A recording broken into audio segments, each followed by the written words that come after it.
Hello नमस्कार and welcome बेटा।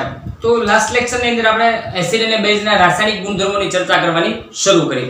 આજના લેક્ચરમાં આપણે રાસાયણિક ગુણધર્મોને આગળ વધારવાના છે। ઓકે, હવે રાસાયણિક ગુણધર્મો જે છે એની અંદર જો આપણે વાત કરીએ તો મેં તમને કીધું કે આજ લગભગ આપણે આજના લેક્ચરમાં મોટા ભાગના રાસાયણિક ગુણધર્મો છે ને લગભગ પૂરા કરવાની આપણે ટ્રાય કરશું। ઓકે, મહત્વની વાત અગાઉ મેં તમને કીધું હતું કે રાસાયણિક ગુણધર્મો જે આપણને આપ્યા છે ટેક્સ્ટ બુકની અંદર એ પ્રવૃત્તિઓ દ્વારા સમજાવેલા છે। તમે કદાચ ટેક્સ્ટ બુક વાંચી હશે એટલે તમને આઈડિયા હશે, પણ એમાંથી મોટા ભાગની પ્રવૃત્તિઓ જે પરીક્ષામાં પૂછી શકાય છે એની આપણે ચર્ચા કરવી જરૂરી છે। નાની નાની પ્રવૃત્તિઓ જે આપેલી છે તો એમાં આપણે એની ચર્ચામાં બહુ નહીં જઈએ, પરંતુ જે પ્રવૃત્તિઓ છે પ્રયોગ સ્વરૂપે આપેલી છે આપણને, તો એ કદાચ પરીક્ષામાં પૂછવાની શક્યતા છે, તો એના માટે આપણે એની ચર્ચા કરવી જરૂરી છે। તો આજે જે આપણે શરૂ કરીએ છીએ એ સૌથી પહેલા છે ધાતુ કાર્બોનેટ અને હાઇડ્રોજન કાર્બોનેટ સાથે એસિડ કેવી રીતે પ્રક્રિયા કરે છે। એટલે અહીં આપણે એમ લખીએ કે ધાતુ કાર્બોનેટ, આજની જે પહેલી પ્રક્રિયા છે એ ધાતુ કાર્બોનેટ ધાતુ કાર્બોનેટ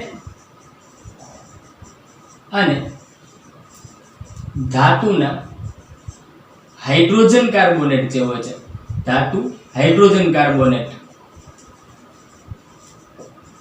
ની એસિડ સાથેની પ્રક્રિયા, બરાબર। આને આપણે આજે સમજીએ છીએ પહેલા, બરાબર। ચલો આ મુદ્દાની પહેલા આપણે ચર્ચા કરીએ। એની એક પ્રવૃત્તિ આપી છે તો આપણે પ્રવૃત્તિ થ્રુ જેને સમજવાનો પ્રયત્ન કરશું। થોડાક આ બધું બહુ વિચિત્ર રીતે લખવાનું છે બેટા, વ્યવસ્થિત એને લખી નાખીએ। ઓકે, આવું ગોબરું કામ ન મજા આવે। ચલો ફરી વખત લખી નાખું કે ધાતુ કાર્બોનેટ અને ધાતુ હાઇડ્રોજન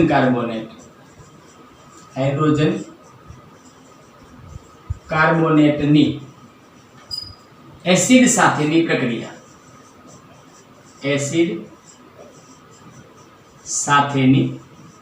પ્રક્રિયા, એના માટે આપણને પ્રવૃત્તિ આપી છે। તો પ્રવૃત્તિ થ્રુ જેને સમજવાનો આપણે પ્રયત્ન કરીએ। સૌથી પહેલા પ્રવૃત્તિઓને જોઈ લઈએ। એમાં આપણને કીધું છે પ્રવૃત્તિની અંદર કે બે કસનળી લેવાની છે, એટલે આપણે એક કસનળી આ લઈએ, આ એક કસનળી છે, બરાબર, એને નામ આપીએ એ।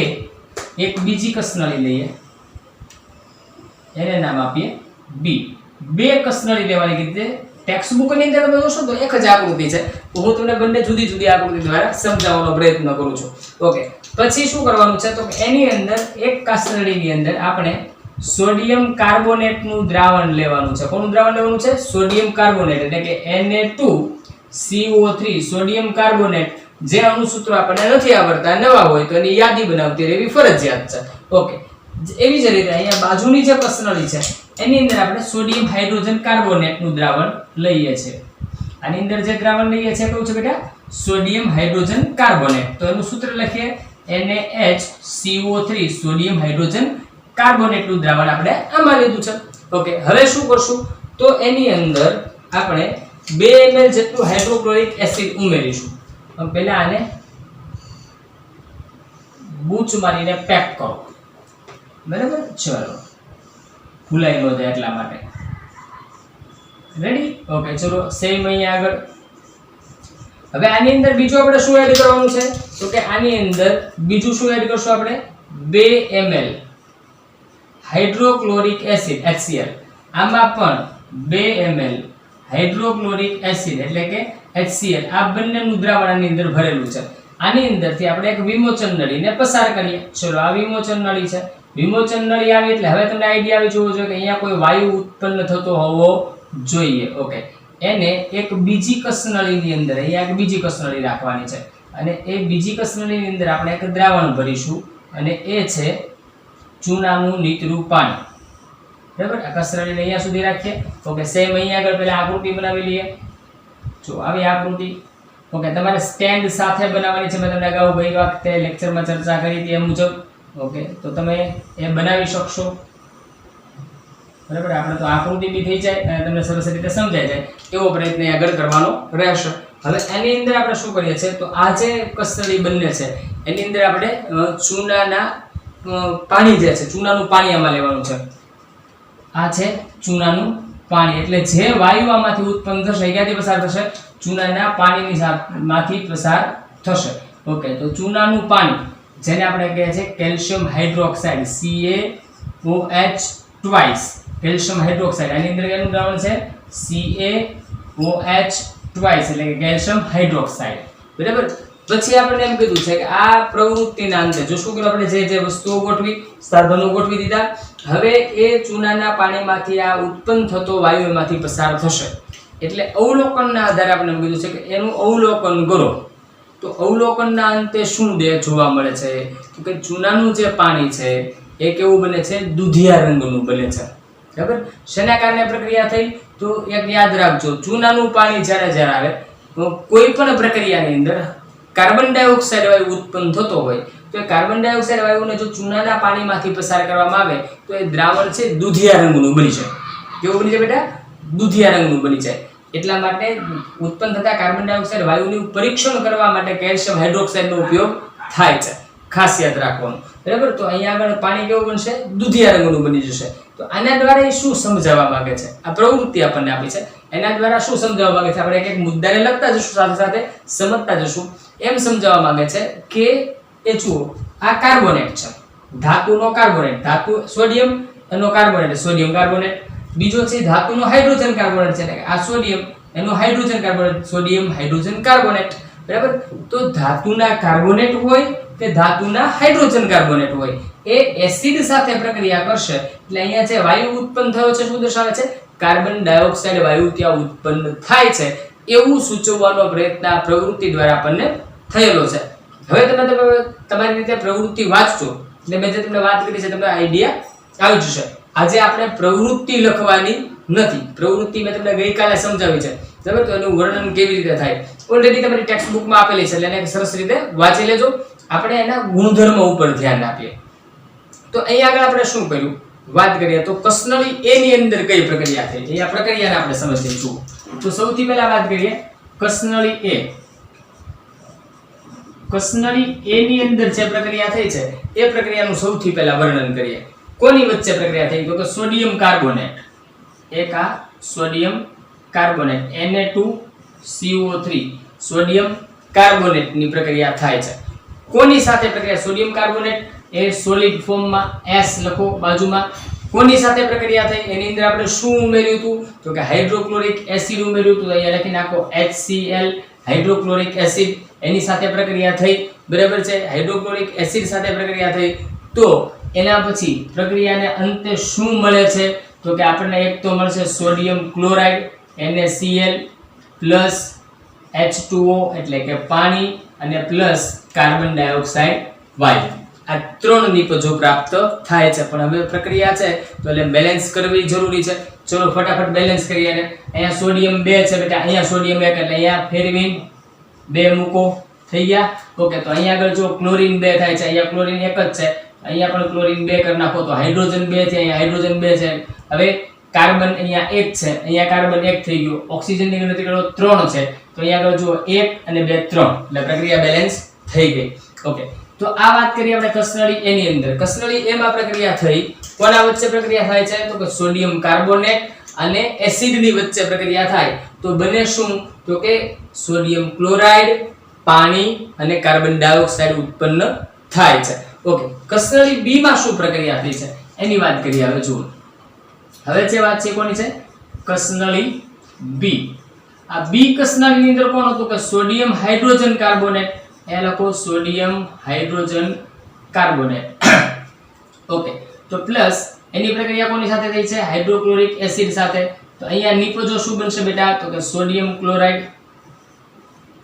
ક્લોરાઇડ પ્લસ કોણ તો કે H2O એટલે કે પાણી પ્લસ કોણ તો કે કાર્બન ડાયોક્સાઇડ.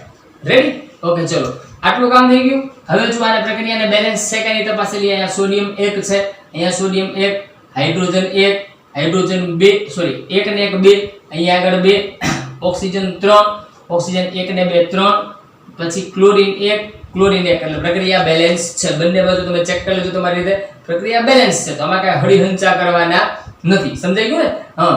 તો હવે જુઓ આ બે પ્રક્રિયાના આધારે આપણે તારણ કાઢવાનું છે. આપણે તારણ મેળવવાનું છે કે આ બંને પ્રક્રિયાના આધારે આપણે શું સમજી શકીએ.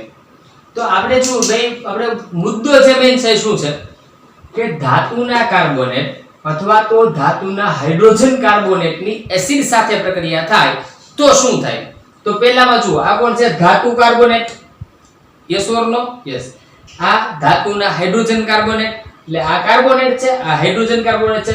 બંનેની પ્રક્રિયા એસિડ સાથે થાય છે તો હા, શું બને છે? તો કે બેમાં સોડિયમ ક્લોરાઇડ, તો આ બંને શું છે? સોડિયમ ક્લોરાઇડ એટલે ક્ષાર બન્યો. ઓકે.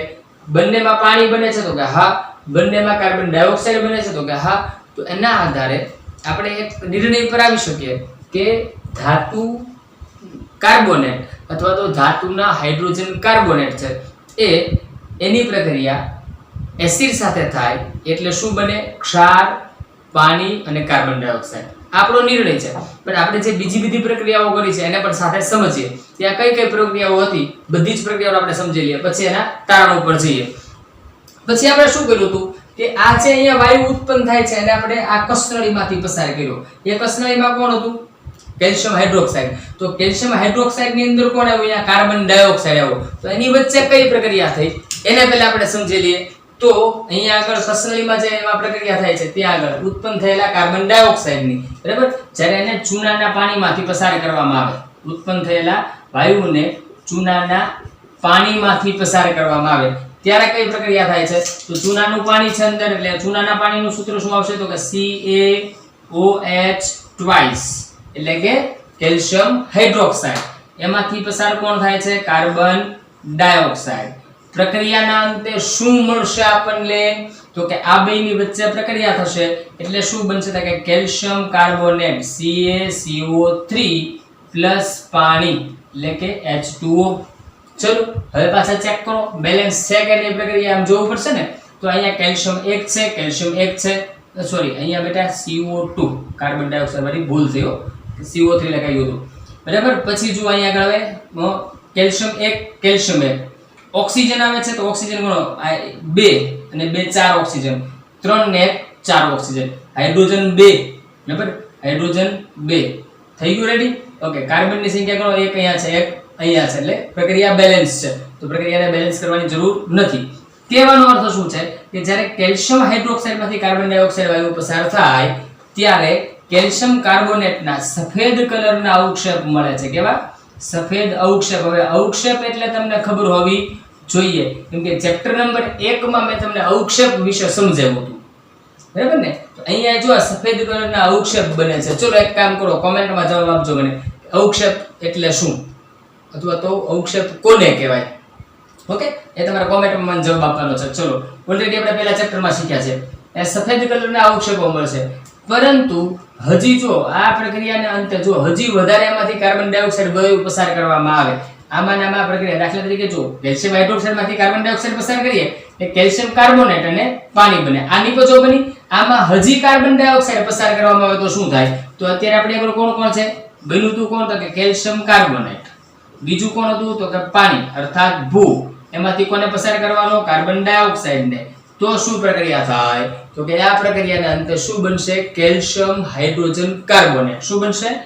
કેલ્શિયમ કૌંસમાં HCO3 ટ્વાઇસ, એટલે કે આને કહીએ આપણે કેલ્શિયમ હાઇડ્રોજન કાર્બોનેટ. નામ લખી નાખો અહીંયા આગળ, કેલ્શિયમ હાઇડ્રોજન કાર્બોનેટ. આ બધા જ અણુસૂત્રો તમારે તૈયાર કરવાના છે. ઓકે, ચલો હવે જો બેટા, તો આપણે અહીંયા બેલેન્સ જોઈ લઈએ. કેલ્શિયમ 1, કેલ્શિયમ 1, કાર્બન 1 ને 1 2. અહીંયા આગળ જો 1 2 અહીંયા છે એટલે 2 1 2 થઈ ગયા. ઓકે, ચલો કાર્બનની વાત પૂરી. હવે ઓક્સિજન, તો ઓક્સિજન 3 ને 1 4 ને 2 6, 3 દુ 6 થઈ ગયા. ચલો ઓક્સિજનનું કામ પૂરું. હાઇડ્રોજન અહીંયા કેટલા છે? 2, તો 2 1 2 હાઇડ્રોજન થઈ ગયા. કાર્બન ગણાઈ ગયા છે, ઓક્સિજન ગણાઈ ગયા છે, એટલે પ્રક્રિયા બેલેન્સ છે. ચલો રેડી? તો આ પ્રક્રિયાઓ થાય છે આની અંદર. હવે મૂળ મુદ્દો જે આપણો છે ત્યાં આવી જઈએ, બરાબર. તો આ છે કેલ્શિયમ કાર્બોનેટ જે છે એ ખરેખર શું છે? ચૂનાનો પથ્થર, પછી ચોક, બરાબર. ટેક્સ્ટ બુકમાં ચાક લખ્યું છે ગુજરાતીમાં, બરાબર. આપણે સામાન્ય રીતે ચોક બોલતા હોઈએ છીએ. તો ચોક છે, પછી ચૂનાનો પથ્થર છે, પછી આરસ પહાણ છે, એ બધા જ કેલ્શિયમ કાર્બોનેટના સ્વરૂપો છે. એને યાદ રાખજો, કદાચ તમને પરીક્ષામાં એવું પૂછી લેખાય, બરાબર. પરંતુ આપણે આખી વાત જો કરીએ, આ તો બધી પ્રક્રિયાઓ આપણે સમજ્યા, પણ મૂળ હાર્દ જે છે એ શું છે કે ભાઈ ધાતુના કાર્બોનેટ કે ધાતુના હાઇડ્રોજન કાર્બોનેટ એ એસિડ સાથે પ્રક્રિયા કરે તો શું થાય? તો એને આપણે જો એનું વર્ણન કરવું હોય એક લાઈનમાં તો એમ કરી શકાય કે કોણ કોણ પ્રક્રિયા કરે છે. તો અહીંયા આપણે ચલો આમ લખીએ કે ભાઈ ધાતુ કાર્બોનેટ પ્રક્રિયા કોની થાય છે? ધાતુ કાર્બોનેટ અથવા તો ધાતુના હાઇડ્રોજન કાર્બોનેટ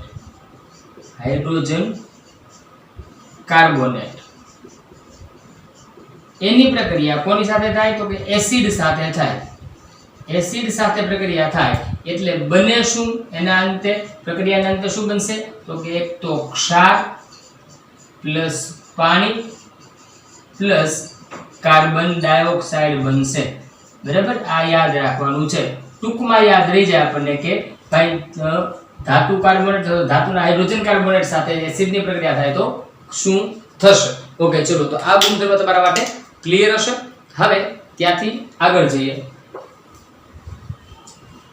ચલો હવે પછીના ગુણધર્મો પર આગળ વધીએ.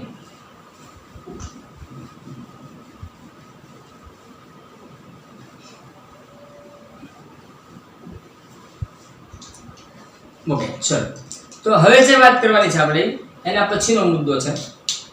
આ વાત કરી એની સિવાય હવે પછીનો ગુણધર્મ. હવે પછીના ગુણધર્મો છે ને આપણે સરસ રીતે ટૂંકમાં સમજવાના છે.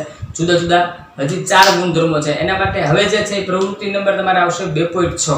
બરાબર, પણ એ પ્રવૃત્તિ ઉપર આપણે જવાની જરૂર નથી. ઓકે, સમજી લઈએ. હવેની પ્રક્રિયા છે એમાં તમારી ટેક્સ્ટ બુકમાં એમ લખ્યું છે કે એસિડ અને બેઝ એકબીજા સાથે કેવી રીતે પ્રક્રિયા કરે છે. તો આપણે એમ લખશું કે એસિડ અને બેઝ વચ્ચેની પ્રક્રિયા. ટૂંકમાં લખવું હોય આપણે લખી દઈએ ને કે એસિડ અને બેઝ વચ્ચેની પ્રક્રિયા. એસિડ અને બેઝ વચ્ચેની પ્રક્રિયા એની આપણે ચર્ચા કરીએ છીએ. ઓકે, ચલો તો એસિડ અને બેઝની પ્રક્રિયાની આપણે વાત કરીએ અત્યારે. તો તમને એક પ્રક્રિયામાં એવું જ છે સોડિયમ હાઇડ્રોક્સાઇડનું દ્રાવણ લો, એમાં ધીમે ધીમે હાઇડ્રોક્લોરિક એસિડ ઉમેરવાનું, ફિનોલ્ફથેલિન નાખો અંદર એટલે એના રંગમાં કેવું પરિવર્તન આવે છે. રંગ પરિવર્તન વિશેની ચર્ચાઓ છે. ઓકે, બાકી કઈ એમાં છે નહીં, પણ મૂળભૂત જે સ્વરૂપે આપણે શીખવાનું છે એને સમજી લઈએ. તો શું પ્રક્રિયા થાય છે એને અહીં આપણે લખતા જઈએ. દાખલા તરીકે માની લો સોડિયમ હાઇડ્રોક્સાઇડ. આ સોડિયમ હાઇડ્રોક્સાઇડ આ બેટા બેઝ છે. બરાબર, એમાં હાઇડ્રોક્લોરિક એસિડ એટલે કે HCl આપણે એસિડને ઉમેરીએ. બરાબર, સોડિયમ હાઇડ્રોક્સાઇડમાં HCl એટલે કે હાઇડ્રોક્લોરિક એસિડને ઉમેરો એટલે એક એસિડ એક બેઝ બેની વચ્ચે પ્રક્રિયા થાય એટલે બનશે શું? તો કે સોડિયમ ક્લોરાઇડ અને પાણી એટલે કે ક્ષાર અને પાણી નિર્માણ પામે. બરાબર, તો જો અહીંયા આગળ શું થયું? એસિડ અને બેઝની વચ્ચે પ્રક્રિયા થાય તો બને શું? ક્ષાર અને પાણી. ખાસ યાદ રાખવા જેવી વસ્તુ એ છે અહીંયા આગળ કે એસિડ અને બેઝ વચ્ચે, આ યાદ રાખજો, એસિડ અને બેઝ વચ્ચે પ્રક્રિયા થઈ ક્ષાર અને પાણી બને છે. ક્ષાર અને પાણી બને છે અથવા તો ક્ષાર અને પાણી બનવાની આ પ્રક્રિયાને તટસ્થીકરણ પ્રક્રિયા કહેવામાં આવે છે. અને શું કહે બેટા? તટસ્થીકરણ પ્રક્રિયા કહેવામાં આવે છે. ખાસ યાદ રાખજો. બરાબર, તો તટસ્થીકરણ પ્રક્રિયા એટલે શું? એસિડ અને બેઝ વચ્ચે જે પ્રક્રિયા થાય છે અને ક્ષાર અને પાણી ઉત્પન્ન થાય છે અને શું કહે આપણે? તટસ્થીકરણ એટલે કે એસિડ અને બેઝનું એકબીજા દ્વારા તટસ્થીકરણ થઈ અને શું બની જાય છે? ક્ષાર બની જાય છે. ઓકે, આ જ ટેકનિકનો ઉપયોગ આ જ ગુણધર્મનો ઉપયોગ ઘણી બધી જગ્યાએ થતો હોય છે. સામાન્ય ઉદાહરણ તમને આપું. દાખલા તરીકે આપણે શરૂઆતમાં વાત કરી હતી એસિડિટી વિશે. તો એસિડિટી જ્યારે થઈ જાય છે આપણે તો શું થયું છે? મેં તમને વાત કરી હતી કે આપણા જઠરમાં એસિડ ઉત્પન્ન થયો છે. બરાબર, તો એના કારણે આપણે જઠરમાં બળતરા થાય છે, તો દુખાવો થતો એવું લાગે છે. તો ત્યારે આપણે શું કરીએ છીએ?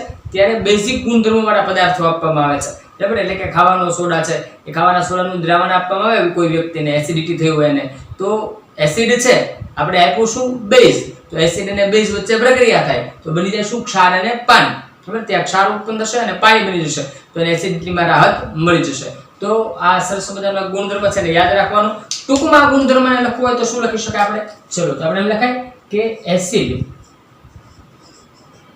વત્તા બેઝ અથવા બેઝ વત્તા એસિડ છે લખો તો ચાલે. તો બને છે શું? ક્ષાર વત્તા પાણી. આ યાદ રાખો. આ કયો ગુણધર્મ છે આપણો? તટસ્થીકરણનો. અને અહીંયા આપણે શું શીખ્યા કે એસિડ બેઝ સાથે કઈ રીતે પ્રક્રિયા કરે છે. ઓકે, ચલો આ એક વાત પૂરી થઈ. તો યાદ રાખવાનું શું છે? એસિડ વત્તા બેઝ તો ક્ષાર અને પાણી. પ્રક્રિયાનું નામ શું છે? તટસ્થીકરણની પ્રક્રિયા. ઓકે, ચલો અહીંયાથી પાછો એક નવો ગુણધર્મ લઈએ. અને હવે પછીનો જે ગુણધર્મ છે એ છે ધાતુ ઓક્સાઇડની એસિડ સાથેની પ્રક્રિયા. ધાતુ ઓક્સાઇડની એસિડ સાથેની પ્રક્રિયા. તો ધાતુ ઓક્સાઇડ એસિડ સાથે કેવી રીતે પ્રક્રિયા કરે છે એની આપણે અહીં આગળ ચર્ચા કરવાની છે. તો ધાતુ ઓક્સાઇડ જે છે, તો ધાતુ ઓક્સાઇડ છે એસિડ સાથે પ્રક્રિયા કરે એટલે ક્ષાર અને પાણી બને. એના માટે તમને એક પ્રવૃત્તિ આપી છે ત્યાં આગળ કે કોપર ઓક્સાઇડ લો એક કસરણીમાં, પછી એની અંદર હાઇડ્રોક્લોરિક એસિડ ઉમેરો, પછી એમાં કેવું રંગ પરિવર્તન આવે છે, નિશાના કારણે છે, એ બધી ચર્ચા એને જરાક વાંચી લેજો, બરાબર. બાકી આપણે જે સમજવાનું છે એના ઉપર ધ્યાન આપીએ તો ત્યાં આગળ શું થાય છે જુઓ. ધાતુ ઓક્સાઇડ એટલે તમને કીધું છે કોપર ઓક્સાઇડ, તો CuO લખો પ્લસ એની અંદર HCl ઉમેરો, હાઇડ્રોક્લોરિક એસિડ ઉમેરો એટલે કોપર ક્લોરાઇડ બને, બરાબર. કોણ બનશે? યાદ રાખજો, કોપર ક્લોરાઇડ. જો આ કઈ નિપજો આવ્યો, જો કે સમીકરણ ત્યાં આપણને આપ્યું નથી, પરંતુ હું લખું છું કોપર ક્લોરાઇડ બનશે અને સાથે સાથે પાણી બનશે. પ્રક્રિયાને બેલેન્સ કરી નાખીએ. જો કોપર 1 છે, અહીંયા કોપર 1 છે, અહીંયા ક્લોરીન 1, અહીંયા 2, તો અહીંયા આગળ આપણે બગડો મૂકવો પડે, બરાબર. તો હવે જો કોપર 1 કોપર 1, હવે પછી અહીંયા ઓક્સિજન 1 અહીંયા oxygen 1, 2 hydrogen 2 hydrogen 2 chlorine 2 chlorine, પ્રક્રિયા બેલેન્સ થઈ ગઈ. શું પ્રક્રિયા થઈ છે સમજો. આ બે પ્રક્રિયાઓ એક સાથે સમજો. પહેલા જોઈ લઈએ આપણે ધાતુ ઓક્સાઇડની એસિડ સાથેની પ્રક્રિયા, અધાતુ ઓક્સાઇડની બેઝ સાથેની પ્રક્રિયા, પછી બંને એક સાથે તમને સમજાવું છું. તો અહીંયા આગળ આપણે લખાય આ શું છે તો કે ધાતુ ઓક્સાઇડ, એટલે ટૂંકમાં લખીએ શું લખશું આપણે? ધાતુ ઓક્સાઇડ. ચલો લખાઈ ગયું. ઓકે, એની પ્રક્રિયા કોની સાથે થઈ તો કે એસિડ સાથે. એસિડ સાથે પ્રક્રિયા થઈ તો બન્યું શું તો કે એક તો ક્ષાર, બીજું શું બન્યું તો કે પાણી. રેડી? આટલું યાદ રાખવાનું છે કે ધાતુ ઓક્સાઇડ છે એ એસિડ સાથે પ્રક્રિયા કરે એટલે શું બનશે? ક્ષાર અને પાણી બનશે. હજી એક પ્રક્રિયા છે એને આપણે પહેલા સમજી લઈએ, બરાબર. એક ગુણધર્મ છે એને આપણે સમજી લઈએ અને પછી બંને ગુણધર્મો આપણે સાથે સમજવા છે. હવેનો જે ગુણધર્મ છે એ છે અધાતુ ઓક્સાઇડની. હવેનો ગુણધર્મ શું છે? અધાતુ ઓક્સાઇડની બેઝ સાથેની પ્રક્રિયા. બેઝ સાથેની પ્રક્રિયા. રેડી? ચલો સમજીએ એને. તો અગત્યની વાત જો અધાતુ ઓક્સાઇડની બેઝ સાથેની પ્રક્રિયા, તો એના માટે એક આપણે ઉદાહરણ લીધું હતું અગાઉ, કાર્બન ડાયોક્સાઇડ અને કેલ્શિયમ હાઇડ્રોક્સાઇડ વાળું. જો અહીંયા આગળ છે કેલ્શિયમ હાઇડ્રોક્સાઇડ, આ બેઝ છે. આ કાર્બન ડાયોક્સાઇડ અધાતુનો ઓક્સાઇડ. જો કાર્બન અધાતુ એનો ઓક્સાઇડ એટલે કાર્બન ડાયોક્સાઇડ. તો કાર્બન ડાયોક્સાઇડની પ્રક્રિયા બેઝ સાથે, સેમ ઈ જ પ્રક્રિયા આપણે અહીંયા લખીએ છીએ. તો અહીંયા આગળ શું થાય છે જુઓ, આ કેલ્શિયમ હાઇડ્રોક્સાઇડ એની પ્રક્રિયા કાર્બન ડાયોક્સાઇડ સાથે CO2, તો બંને શું બેટા? કેલ્શિયમ કાર્બોનેટ અને પાણી. તો અહીંયા પણ શું બન્યું? જો અહીંયા આપણે નોંધ કરી હોય તો શું કહેવાય કે અધાતુ ઓક્સાઇડ. પ્રક્રિયા જો આપણે સમજીએ છીએ અધાતુ ઓક્સાઇડ. આ અધાતુ ઓક્સાઇડની પ્રક્રિયા કોની સાથે થઈ તો કે આપણે કાર્બન ડાયોક્સાઇડ આગળ પાછળ થાય થઈ ગયું છે. ચલો એક કામ કરો, અહીંયા લખી નાખું બેઝ, કાંઈ વાંધો નહીં. અહીંયા લખીએ આપણે બેઝ. બેઝ સાથે પ્રક્રિયા કોની તો કે અધાતુ ઓક્સાઇડની. અધાતુ ઓક્સાઇડની એની વચ્ચે પ્રક્રિયા થાય તો બને છે શું તો કે ક્ષાર અને પાણી. ઓકે, ચલો રેડી? હવે સમજીએ આપણે જે બંને પ્રક્રિયાઓને મારે તમને સમજાવવાની હતી એની વાત કરીએ. તો પહેલા વિચાર કરો કે જો અહીંયા ક્ષાર અને પાણી બને છે, અહીંયા ક્ષાર અને પાણી બને છે, એટલે મોટાભાગે બે પ્રક્રિયાઓમાં નિપજો સરખી છે. પણ એની ઉપર જાઓ તો અહીંયા એસિડ વત્તા બેઝ તો બને શું? ક્ષાર અને પાણી. એટલે આના જેવી જ આ બે પ્રક્રિયાઓ છે. સમજાણું? આના જેવી જ પ્રક્રિયા છે, પણ ફરક શું છે એને સમજવું છે. ચેક કરીએ હો આપણે, બરાબર જોજો. જો ક્ષાર અને ક્યારે પાણી ક્યારે બને તો એસિડની બેઝ સાથેની પ્રક્રિયા થાય એટલે ક્ષાર અને પાણી બને. અહીંયા કોણ છે? એસિડ હાજર છે, બેઝ છે નથી, બેઝ નથી. તો એનો અર્થ શું થાય કે આ ધાતુ ઓક્સાઇડ છે કેવો ગુણધર્મ ધરાવતો છે? બેઝિક ગુણધર્મ ધરાવતો હોવો જોઈએ. તો જ ક્ષાર અને પાણી બને. સમજાય છે? એટલે કે એનો અર્થ એમ થાય છે અહીંયાથી કે આ ધાતુ ઓક્સાઇડ છે એ શું ધરાવે છે? બેઝિક ગુણધર્મો ધરાવે છે એમ કહેવાય. બરાબર. જ્યારે અધાતુનો ઓક્સાઇડ છે, અહીં આગળ જુઓ, અધાતુ ઓક્સાઇડની જે આપણે પ્રક્રિયા થાય છે, અહીં આગળ જુઓ શું વાત થઈ? અધાતુ ઓક્સાઇડ અને બેઝ. તો અહીં આગળ બેઝ તો છે, જો આ બેઝ છે, કોણ નથી? એસિડ નથી. એટલે અધાતુ ઓક્સાઇડ જે છે એ કેવો હશે? એસિડિક સ્વભાવ ધરાવે છે એમ કહી શકાય. તો ખબર પડે છે? તો એવું કહી શકાય કે અહીંયા આગળ ધાતુ ઓક્સાઇડ જે છે એ કેવો સ્વભાવ ધરાવે છે? બેઝિક ગુણધર્મો ધરાવે છે. બરાબર. જ્યારે આ અધાતુનો ઓક્સાઇડ છે એ કેવો ગુણધર્મ ધરાવે છે? એસિડિક ગુણધર્મ ધરાવે છે. તો જો એક એસિડિક ગુણધર્મ ધરાવે છે અને બીજો છે એ બેઝિક ગુણધર્મ ધરાવે છે. તો ધાતુનો ઓક્સાઇડ જે છે એની પ્રક્રિયા જે થાય છે, ધાતુ ઓક્સાઇડની પ્રક્રિયા એસિડ સાથે, એટલે ક્ષાર અને પાણી બને છે, કેમ કે એ બેઝિક ગુણધર્મો ધરાવે છે. અને અહીંયા આગળ અધાતુ ઓક્સાઇડ છે એસિડિક ગુણધર્મો ધરાવે છે, બેઝ સાથે પ્રક્રિયા થાય એટલે ક્ષાર અને પાણીનું નિર્માણ થાય છે. તો આ વાત થઈ આપણા બધા જ ટૂંકમાં વાત કરીએ તો આપણા બધા રાસાયણિક ગુણધર્મો આવી ગયા. કોના રાસાયણિક ગુણધર્મો છે? એસિડ અને બેઝના રાસાયણિક ગુણધર્મો. કદાચ પરીક્ષામાં શું પૂછાય, આપણે મેઇન વાત જે કરવાની છે એ કરીએ ફરી પાછા. તો અગાઉ જે આપણે પહેલી પ્રવૃત્તિ આખી જોઈ એ તમને પ્રયોગશાળામાં કેવી રીતે આ પ્રવૃત્તિ થાય એવું કદાચ પૂછી શકાય. તો તમારે કદાચ બહુ શક્યતા ઓછી પણ પ્રયોગ કદાચ પૂછાય તો. બાકી કોની સાથે? ધાતુના કાર્બોનેટ કે ધાતુ હાઇડ્રોજન કાર્બોનેટ સાથે એસિડની પ્રક્રિયાનું વર્ણન કરો, તો તમે આ રીતે લખી શકો. અથવા તો પછી એમ પૂછાય કે એસિડ અને બેઝ વચ્ચેની પ્રક્રિયા છે એને ઉદાહરણ આપીને સમજાવું, એસિડ અને બેઝની જે પ્રક્રિયા છે ને. અથવા તમને એમ પૂછાય કે તટસ્થીકરણની પ્રક્રિયા એટલે શું? અહીંયાથી ખાસ યાદ રાખજો બેટા, એક પ્રશ્ન બને છે કે તટસ્થીકરણની પ્રક્રિયા એટલે શું? ઉદાહરણ આપીને સમજાવો તો પણ તમારે એસિડ અને બેઝ વચ્ચેની પ્રક્રિયા છે ને લખવાની થશે. ઓકે. ધાતુ ઓક્સાઇડની એસિડ સાથેની પ્રક્રિયા છે અને અધાતુ ઓક્સાઇડની બેઝ સાથેની પ્રક્રિયા. આ બંને પ્રક્રિયાઓ જે છે એ પણ આપણી તટસ્થીકરણની પ્રક્રિયા જેવી જ પ્રક્રિયાઓ છે. હવે બીજી વાત કે આપણે હવે પછીના લેક્ચરની અંદર એસિડ અને બેઝ વિશેની કેટલીક વિશેષ માહિતીઓની વાત કરવાની છે. બરાબર. અલગ પ્રકારની માહિતીઓ છે જે આપણે આજ સુધી ભણ્યા નથી. બરાબર. સામાન્ય માહિતીની વાત કરીએ તો આમાંથી કેટલીક બાબતો છે ઓલરેડી રાસાયણિક ગુણધર્મો છે એને કેટલાક રાસાયણિક ગુણધર્મો તો અગાઉના ધોરણમાં થોડા ઘણા અંશે ભણીને આવ્યા હતા. જેમ કે આપણે રાસાયણિક ગુણધર્મોની જે સામાન્ય ઓળખ હતી, એસિડ સ્વાદે ખાટા હોય છે, બેઝ સ્વાદે તુરા હોય છે. પછી એસિડ છે એ ભીના ભૂરા લિટમસ પત્રને લાલ બનાવે છે, બેઝ છે એ ભીના લાલ લિટમસ પત્રને ભૂરા બનાવે છે. બરાબર. આવી બધી બાબતો ઓલરેડી તમે આગળ શીખ્યા હતા. કેટલાક ગુણધર્મો પણ તમે આમાંથી આગળ શીખેલા છો કે ભાઈ એસિડની બેઝ સાથેની પ્રક્રિયા શું છે, એવા કેટલાક ગુણધર્મો પણ તમારે શીખવાના આવેલા છે. હવે જે આવવાનું છે, હવે પછીના લેક્ચરમાં આપણે જે ભણવાના છે એ એકદમ નવી બાબતોને આપણે શીખવાની છે. હવેના લેક્ચરની અંદર આપણે થોડું નવું શીખવાનું છે. એટલે અત્યાર સુધીની જે વિગતો છે એને વ્યવસ્થિત સમજી લેજો. બરાબર. અને નવા લેક્ચરની અંદર આપણે કેટલીક નવી બાબતો તરફ આગળ વધવાનું છે કે એસિડ છે એ એસિડિક છે તો એ કેટલો એસિડિક છે, કેટલો બેઝ છે તો એનું પ્રમાણ કેટલું છે, કેટલું બેઝિક છે, એનું પ્રમાણ કેવી રીતે માપી શકાય, કોને વધુ એસિડિક પદાર્થ કહેવાય, કોને ઓછો એસિડિક પદાર્થ કહેવાય, કયો પદાર્થ વધુ બેઝિક છે અથવા તો કયો પદાર્થ ઓછો બેઝિક છે એ કઈ રીતે ખબર પડે, એનું માપન કઈ રીતે થાય. એટલે એસિડની એસિડિકતાનું માપન અને બેઝની બેઝિકતાનું માપન કઈ રીતે થઈ શકે, આવા માપન ઉપર આપણે આગળ વધવાનું છે. બરાબર. તો નવા લેક્ચરની અંદર એવી બધી ચર્ચાઓ સાથે પાછા મળશું. ત્યાં સુધી આવજો. Take care of your self. Thank you very much.